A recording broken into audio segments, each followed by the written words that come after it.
welcome to our review of Money Monster. Connor, what is this film about? Money Monster is a film starring Julia Roberts, Jack O'Connell, and George Clooney, and is from director Jodie Foster, who's in Taxi Driver, The Silence of the Lambs, and Panic Room, which is a great career, and one of the reasons I was really excited about this movie. And it is about a Wall Street guru's TV show who is being hijacked by someone who is mad for reasons I will not spoil. Yep, alright, and Connor, I know you were super excited for this film. What did you think? I thought it didn't live up to the hype, but it was still amazing. I was expecting a 10 out of 10, but it wasn't quite a 10 out of 10. It was amazing, though. It is thrilling for most of the film being shot in one room. You're like the entire movie, and especially the third act. The third act is amazing. The three leads were all great. Especially Jack O'Connell. I mean, man, that guy really put himself into the role. He was amazing. It just shows how heartless people can be. Like, I'm forgetting some examples. I did have some examples. It's been a week since I've seen it. But it really does. It kind of shows how awful the human race can be. It does kind of poke fun at social media sometimes. It does, quite a bit. It was really funny how they did that. It was funny at times.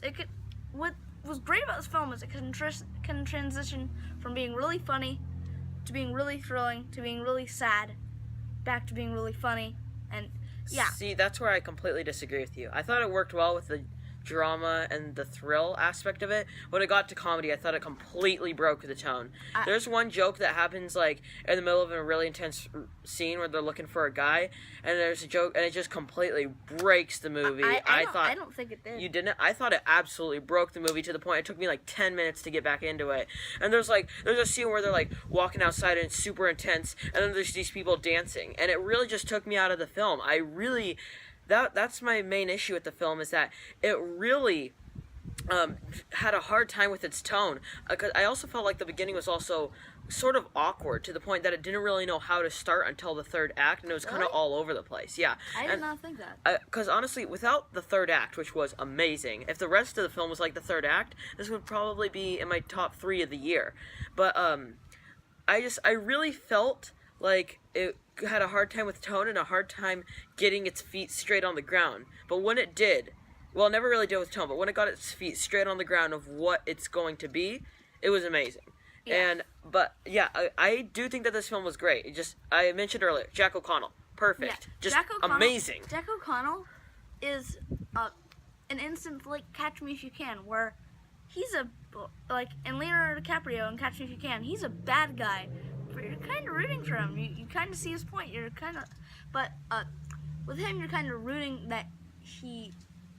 That was kind of a bad example. But in this movie, you do feel bad for him. You really do feel bad for Jack O'Connell. Yeah. You think, well, he should.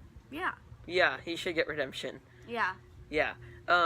And I really did like the tone of the film when it was super drama and serious. When it did get really serious, it worked really well, and it was really suspenseful and really thrilling to the point that I was on the edge of my seat and really intrigued in it. And I do think that there were subplots that were lackluster, but the main one, there's no getting away that was an amazing subplot that worked really well. I don't really have much else to say about this film. To me, there's not a lot that I can say, but there are some absolutely great aspects of the film, and that is why I give Money Monster a 7.75 out of 10.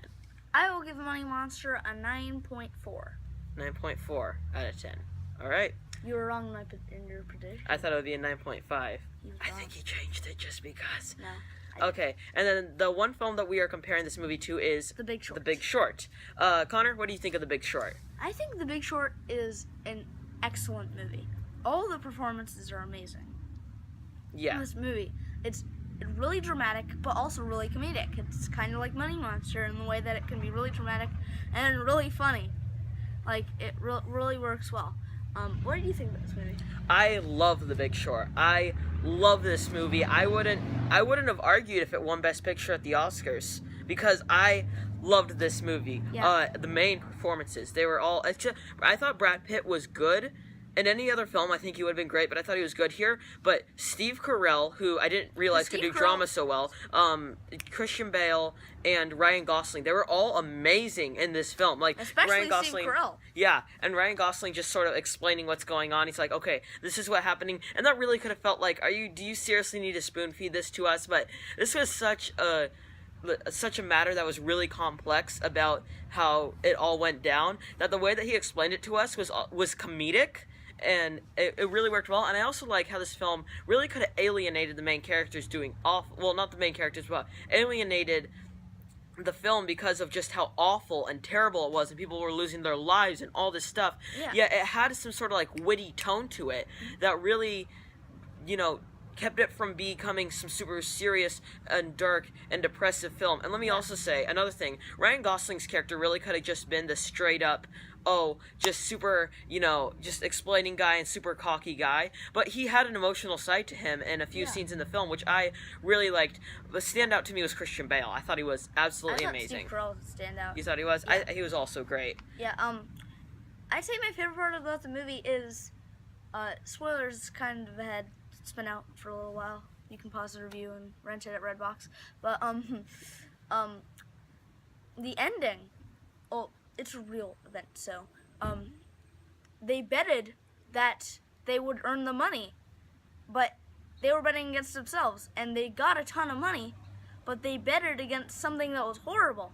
So they were happy, but they were also really sad, because people just lost a lot of money. People are losing their homes. Yeah, like, I just love that part about it. They're like kind of happy, but they're also really, really sad because of what actually happened. Yeah. The ending would be a 10 out of 10 for me. It was amazing.